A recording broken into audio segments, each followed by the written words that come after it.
appreciate the taxpayers for their continued support. The government has reduced and rationalized tax rates. Under the new tax scheme, there is now no tax liability for taxpayers with income up to 7 lakh rupees, up from 2.2 lakh rupees in the financial year 2013-14. The threshold for presumptive taxation for retail businesses was increased from 2 crores to 3 crores. Similarly, the threshold for professionals eligible for presumptive taxation was increased from 50 lakh rupees to 75 lakh rupees. Also, corporate tax rate was decreased from 30% to 22% for existing domestic companies and to 15% for certain new manufacturing companies. Honorable Speaker, sir, in the last 5 years, our focus has been to improve taxpayer services. The age-old jurisdiction-based assessment system was transformed with the introduction of faceless assessment and appeal, thereby imparting greater efficiency, transparency, and accountability. Introduction of updated income tax returns, a new Form 26AS, and pre-filling of tax returns have made filing of tax returns simpler and easier. Average processing time of returns has been reduced from 93 days in the year 2013-14 to a mere 10 days this year, thereby making refunds faster. Indirect taxation. By unifying the highly fragmented indirect tax regime in India, the GST has reduced the compliance burden on trade and industry. The industry has acknowledged the benefits of GST. According to a recent survey conducted by a leading consulting firm, 94% of industry leaders view the transition to GST as largely positive. According to 80% of the respondents, it has led to supply chain optimization, as elimination of tax arbitrage and octroi has resulted in disbanding of checkposts at the state and city boundaries.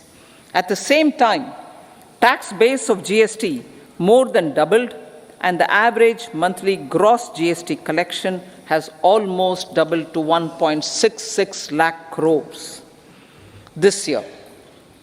States too have benefited. States' SGST revenue, including compensation released to states in the post-GST period of 2017-18 to 2022-23, has achieved a buoyancy of 1.22.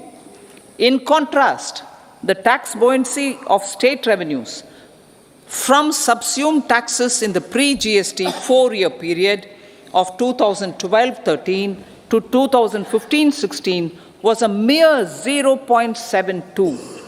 The biggest beneficiaries are consumers, as reduction in logistic cost and taxes have brought down prices of most goods and services. We have taken a number of steps in customs to facilitate international trade. As a result, the import release time declined by 47% to 71 hours at inland container depots, by 28% to 44 hours at air cargo complexes, and by 27% to 85 hours at seaports over the last 4 years since 2019, when the national time release studies were first acted. Tax proposals. As for tax proposals, in keeping with the convention, I do not propose to make any changes relating to taxation and propose to retain the same tax rates for direct and indirect taxes, including import duties.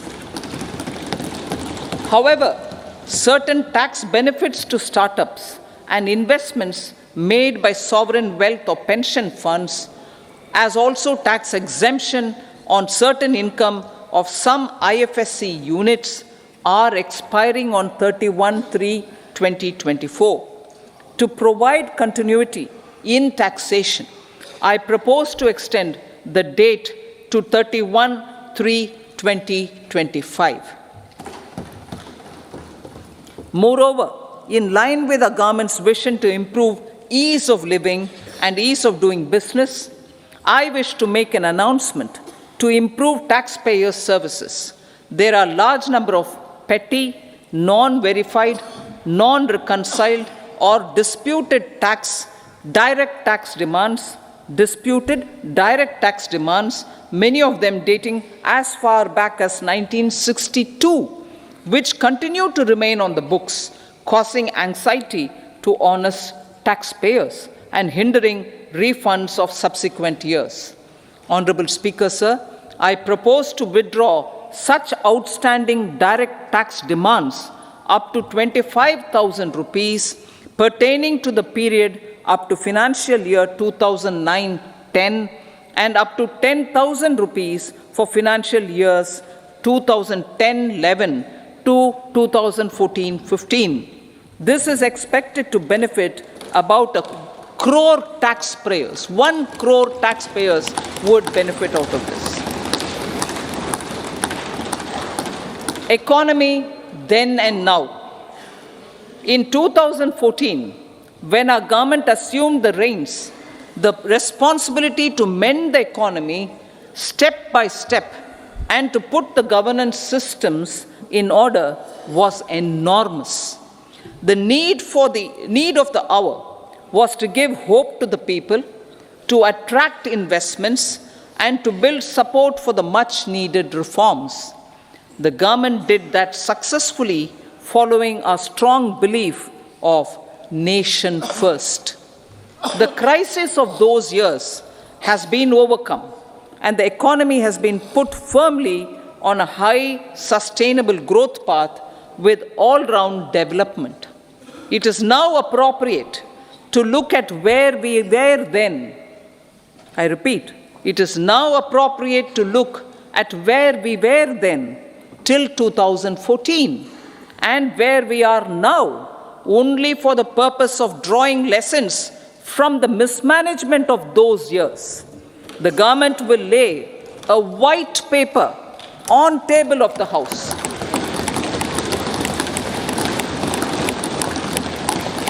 The exemplary track record of governance, development, and performance, effective delivery, and Jan Kalyan has given the government trust, confidence, and blessings of the people to realize whatever it takes, the goal of Vikasit Bharat, with good intentions, true dedication, and hard work in the coming years and decades.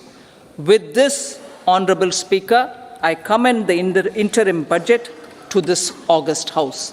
Jai Hind.